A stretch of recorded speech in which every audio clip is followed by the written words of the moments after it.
ఇటు పాలిటిక్స్ ఇటు మూవీస్ రెండు పడవల మీద ప్రయాణం. పొలిటికల్ గా సక్సెస్ అయ్యారు పవన్ స్టార్. తెలుగు స్టేట్స్ లోనే కాదు నేషనల్ పాలిటిక్స్ లోనూ లైమ్ లైట్ లో ఉంటున్నారు. ఇప్పుడు ఆయన చేయబోయే సినిమా సక్సెస్ అయితే ఓకే, ఏ మాత్రం తేడా కొట్టినా ప్రత్యర్థులకు అస్త్రంగా మారే అవకాశం ఉంది. అందుకే సినిమా స్టోరీ విషయంలో చాలా జాగ్రత్తలు తీసుకుంటున్నారట పవన్ కళ్యాణ్. నచ్చితేనే డేట్స్ ఇస్తానని తెగేసి చెబుతున్నారట.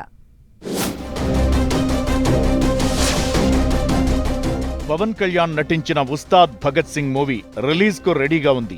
మార్చిలో విడుదల చేసేందుకు పోస్ట్ ప్రొడక్షన్ వర్క్ కూడా స్పీడ్ అందుకుంది. ఆ తరువాత పవన్ చేసే మూవీస్ పైనే ఎగ్జైట్మెంట్ కంటిన్యూ అవుతోంది. సురేందర్ రెడ్డి డైరెక్షన్ లో పవన్ చేయబోయే మూవీపై మాత్రం ఓ రేంజ్ లో ఎక్స్పెక్టేషన్స్ ఉన్నాయి. ఆ మూవీపై కొత్త గాసిప్స్ చక్కర్లు కొడుతున్నాయి. అన్నీ కుదిరితే ఉగాది రోజున సినిమా ఓపెనింగ్ జరిగే అవకాశాలు ఉన్నాయి. అంతేకాదు మేలో షూటింగ్ స్టార్ట్ చేయొచ్చని కూడా అంటున్నారు. కానీ టాలీవుడ్ సర్కిల్లో ఓ టాక్ గట్టిగా వినిపిస్తోంది. సురేందర్ రెడ్డి ఇస్తున్న నెరేషన్స్ పవన్ కళ్యాణ్ కు నచ్చట్లేదట.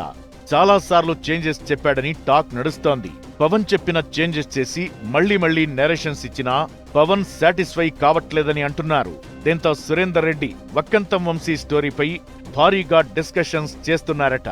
సురేందర్ రెడ్డి నెరేషన్స్ నచ్చితేనే డేట్స్ ఇస్తానని పవన్ తేల్చి చెప్పినట్లు మాట్లాడుకుంటున్నారు. దీంతో ఉగాదికి మూవీ ఓపెనింగ్ ఉంటుందా లేదా అనేది సస్పెన్స్ గా మారిందంటున్నారు. సురేందర్ రెడ్డి ఎంత త్వరగా పవన్ కళ్యాణ్ కు స్టోరీ నెరేట్ చేసి కన్విన్స్ చేస్తే అంత త్వరగా షూటింగ్ స్టార్ట్ చేసే అవకాశాలున్నాయంటున్నారు. మరోవైపు మూవీ టైటిల్, హీరోయిన్ పై మేకర్స్ కసరత్తు చేస్తూనే ఉన్నారట. ఇవన్నీ ఫైనల్ అయి పవన్ సురేందర్ రెడ్డి మూవీ ట్రాక్ ఎక్కేదెప్పుడోనన్న చర్చ జరుగుతోంది.